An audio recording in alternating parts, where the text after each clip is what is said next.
So Splatoon 3 has a ton of special weapons, even more than Splatoon 2. If you only count one of the bomb launchers, of course.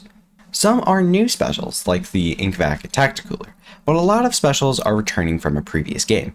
Hi, I'm CATLOAFMAN, and I like talking about Splatoon. So if you like what you see, don't forget to leave a like and subscribe if you want to see more videos like this from me. Now, the returning specials from Splatoon 2 don't have any huge changes.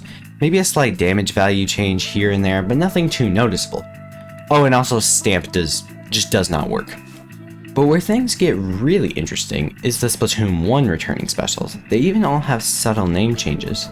So first off, Trizooka, or as it used to be called in Splatoon 1, Inkzooka. This special in Splatoon 1 had the second highest range in the game, only to be outranged by the E-Liter 3K, which did have more range back then too. And these shots were tall, but pretty skinny, so you would have to aim pretty well to hit your shots. But don't worry, you have 6.5 seconds to fire shots, so you can shoot a total of 6 Inkzooka shots. Comparing this to Trizooka, pretty much everything is toned down. You only get 3 shots, and the range is now just slightly less than E-Liter 4K. But you can now arc your shots to hit people behind cover, and the hitboxes are slightly larger, making it a much more beginner-friendly special. I quite like the changes they made to this special. Now let's talk about Big Bubbler, or as it used to be called in Splatoon 1, Bubbler. In Splatoon 1, this special was very different. It had 0 startup lag and invincibility, so you could use this as a reliable panic button. Yay! We love panic buttons around here.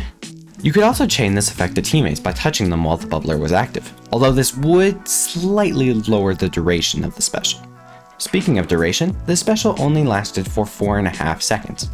Comparing this to Big Bubbler reveals a ton of changes. You can either shoot the bubbler head on, which will damage it slightly, or you can shoot the 2 weak points, which deals a ton more damage. The big bubble can also not move unless you do this disgusting thing, but hey, at least it drains slightly faster when you do this. Oh, and there's one major weakness. Enemies can walk straight into it. But 2 bonuses added with Big Bubble is that there's a beacon in the middle, allowing for teammates to jump in while the bubble is active, and the duration got a massive buff at 12 seconds. I really like the changes they made to this special. I think Big Bubbler is extremely well designed, with some exceptions. Now for Tri-Strike, or as it was called in Splatoon 1, Ink Strike. This special made you extremely vulnerable and mostly immobile. But you could launch this giant ink tornado anywhere on the map by using the Wii U gamepad, and I still can't believe Nintendo thought this was going to be a good idea. Now, there actually isn't that many changes made to the special in Splatoon 3. Of course, they removed the infinite range in favor of just chucking these 3 ball things? Like, what are these? And they made it so instead of just 1 tornado, you can throw 3 of them, but in turn, all 3 are pretty small. Overall, this is one of my favorite specials in Splatoon 3, and I really like the changes they made to it. Now, finally, we can talk about the final returning special, Killer Whale 5.1, or as it was called in Splatoon 1, get ready for this, Killer Whale. Yeah, I know, it's a really different name. In Splatoon 3, this special is kinda like Tentamissiles, although for some reason Tentamissiles are still in the game. Like, why? You can lock on to up to 3 enemies, and if the enemies move, the Killer Whale 5.1 will follow their movement for 6 seconds. Well, now let's look at the original Killer Whale. When you activate it, you are super vulnerable and immobile. Then once you fire the whale, this massive infinite range laser gets shot across the stage, obliterating any enemies in the path. This, however, cannot move once you launch it. It stays where it started, and it only lasts for 2 seconds, making it pretty easy to wait out.